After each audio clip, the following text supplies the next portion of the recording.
আসসালামু আলাইকুম। আবার চলে আসলাম তাজরিন ডেইলি ব্লগে আজকে একটি এপিসোড নিয়ে। এপিসোডে আসছি শাশুড়ি মাকে নিয়ে। আজকে গিয়েছিলাম একটু খুলনা শহরে। ওখানে কিছু কাজ ছিল, কিছু কেনাকাটা ছিল আমার শাশুড়ি আম্মার। এই সুবিধাতে দুইজনেই ঘুরতে বের হইলাম। এই যে বাসা থেকে বের হইলাম, বের হয়ে এখন ভ্যানে যাচ্ছি আমরা বাস স্ট্যান্ডের দিকে। বাস স্ট্যান্ড থেকে এই যে এখন সিএনজি অটোতে উঠলাম, সোজা চলে যাব এখন ইয়াতে আপনার খুলনা শহরে। এখান থেকে ফুলতলা থেকে খুলনা শহরে যেতে টাইম লাগবে 45 থেকে 50 মিনিটস লাগবে। বুঝে যাচ্ছি। তো যাওয়ার পথে দৃশ্যগুলো দেখা খুবই খুবই সৌন্দর্য। সিএনজিতে বসলে আসলে সেভাবে বাহিরের দৃশ্যগুলো দেখা যায় না। তারপরে যতটুকু পারি দেখানোর চেষ্টা করি, আপনারা দেখতে থাকুন।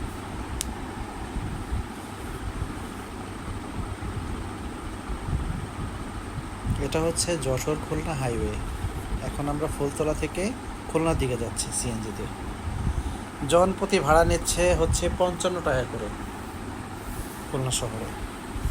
আপনি বাসেও যেতে পারবেন, অটোতেও যাওয়া যাবে। এখন চলে আসলাম আমরা খুলনা শহরে। এখানে কিছু কসমেটিক্স কেনার জন্য আসছিল আমার শাশুড়ি আম্মা, সে কিনতেছে। দাঁড়িয়ে আছি আমি, এই দোকান থেকে কিনতেছে সে।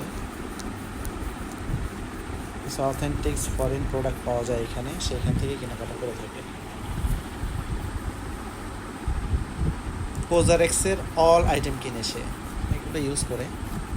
আপনার ভাবি, আমার শাশুড়ি মা, ওরা পোজারেক্সের অল আইটেম ইউজ করে। যদিও এক্সপেন্সিভ বাট খুবই অথেন্টিক প্রোডাক্ট, খুব ভালো। এটা হচ্ছে কসমেটিক্স মার্কেট খুলনা শহরের পাশেই হচ্ছে টপ 10। আপনার কাপড়ের যে ব্র্যান্ড আছে টপ 10,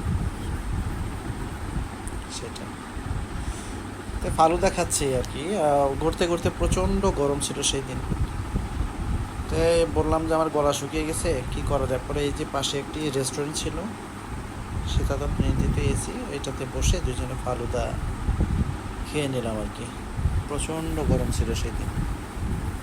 ফালুদাটা অনেক টেস্টি ছিল, আপনারা ট্রাই করতে পারেন। নামটা ভুলে গেছি আমি। আবার নেক্সট ব্লগে আমি জানাবো যে রেস্টুরেন্টের নামটা কি। এটা খুলনা শহরের একদম প্রাণ কেন্দ্রে,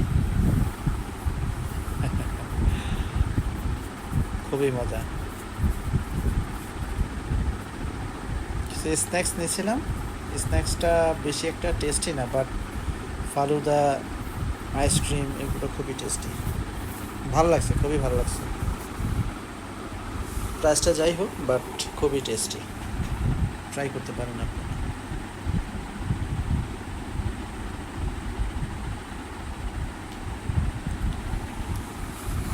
খুলনা শহরের আশেপাশে দেখার মতো আসলে গোডাউন ঘাট, তারপর হচ্ছে এখান থেকে রিক্সা নিয়ে আপনি চলে যেতে পারেন রূপসা ব্রিজ।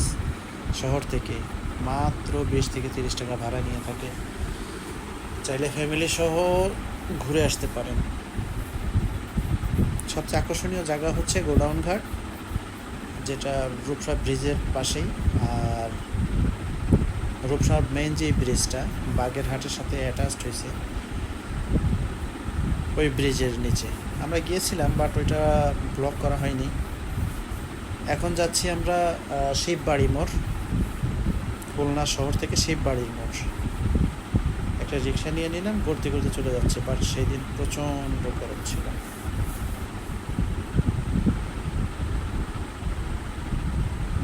একটু সামনে গেলেই আমরা দেখতে পাবো খুলনা রেলওয়ে স্টেশন। এত ভালো লাগে স্টেশনটা।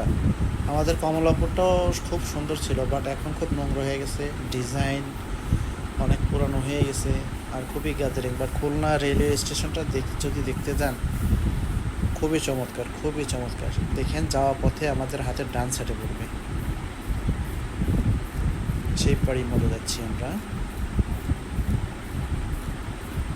এটা হচ্ছে আপনার সোজা চলে গেলে খুলনা ফুলতলা, তারপরে হচ্ছে যশোর, নোয়াপাড়া পার হয়ে তারপর যশোর। এখান থেকে যশোর হচ্ছে 40 কিলোমিটার।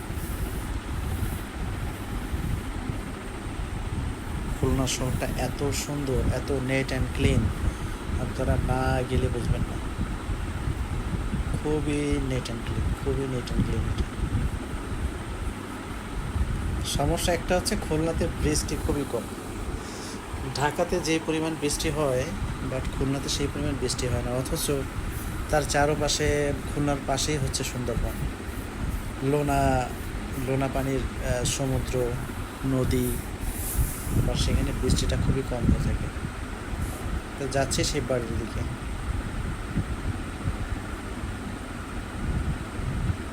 সামনেই হচ্ছে আমাদের খুলনা রেলওয়ে স্টেশন।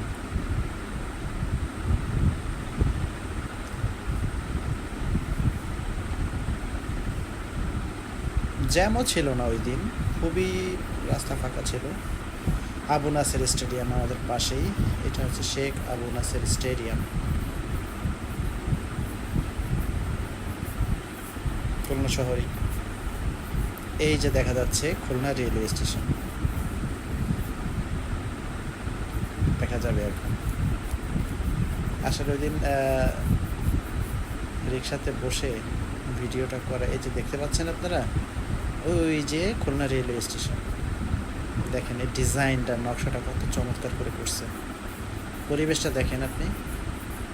এই যে এটা খুলনা রেলওয়ে স্টেশন, খুবই চমৎকার, এসে ঘুরে যেতে পারেন।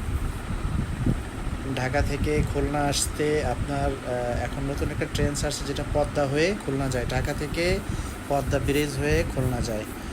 রাত 8টায় ট্রেন ছাড়ে আপনার কমলাপুর থেকে, রাত 8টায় ট্রেন ছাড়ে, খুলনায় পৌঁছাবেন রাত আপনি 11:30টায়।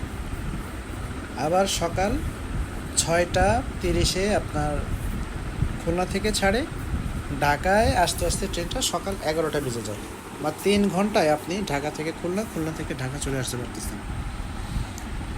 চলে আসছি কাছাকাছি শিববাড়ি মোড়ে আমরা। এই যে হরিণ দেখতে পাচ্ছেন, এটা ঐতিহ্য, হরিণ আর বাঘ খুলনার। এটা শিববাড়ি মোড় সার্কেলটা, এই যে শিববাড়ি মোড়, এই যে এটাই হচ্ছে আমাদের ভাস্কর্য শিববাড়ি মোড়।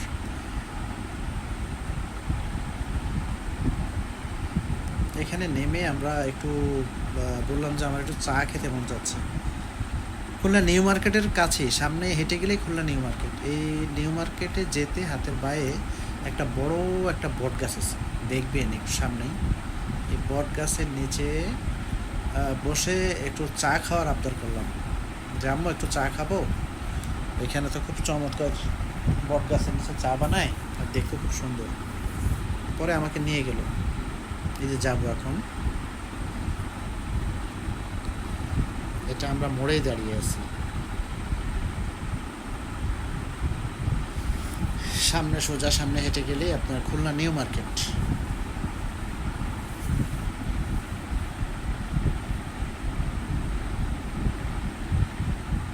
সোজা হেঁটে গেলে 5 থেকে 7 মিনিট লাগে খুলনা নিউ মার্কেটে যেতে। এই শিববাড়ি মোড়ে কত আন্দোলন হয়েছে ছেলেদের, এই সেই মোড়টা, এখানে অনেক আন্দোলন হয়েছে, 24 জুলাইয়ের আন্দোলন। এই চলে আসলাম চা খাওয়ার জন্য, বাট প্রচণ্ড বৃষ্টি, একটা ওয়েদার তৈরি হচ্ছিল, আকাশে মেঘ, প্রচণ্ড বাতাস ছিল। এই যে নিউ মার্কেট, সোজা ওই সামনে নিউ মার্কেট, বাট এই বট গাছটার নিচে আসলাম একটু চা খাওয়ার জন্য, খুবই চমৎকার জায়গা। নিউ মার্কেটে যারা আসেন তারা নিউ মার্কেটের পাশে এই যে বট গাছটার, এখানে আসতে পারেন। এখানে চাটা খুব ভালো বানায়।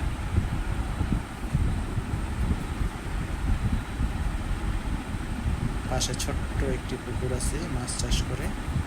দেখেন গ্রামীণ পরিবেশ, শহরের পাশেই, শহরের মেইন রোডের পাশেই এটা নিউ মার্কেটের ব্যাক সাইড, খুলনা নিউ মার্কেটের ব্যাক সাইড। এটা অনেক বড় একটা বট গাছ। ওই যে দেখা যাচ্ছে মেইন রোড, গাড়ি যাচ্ছে, সোজা চলে যাচ্ছে হচ্ছে যশোরের দিকে। এই যে চার দোকান, আমরা বসে আছি ওখানে, আমার চা খাওয়া শেষ।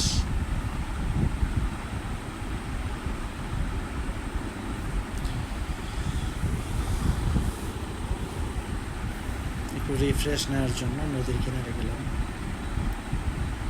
খুবই খুবই ভালো লাগতেছিল ওই দিন।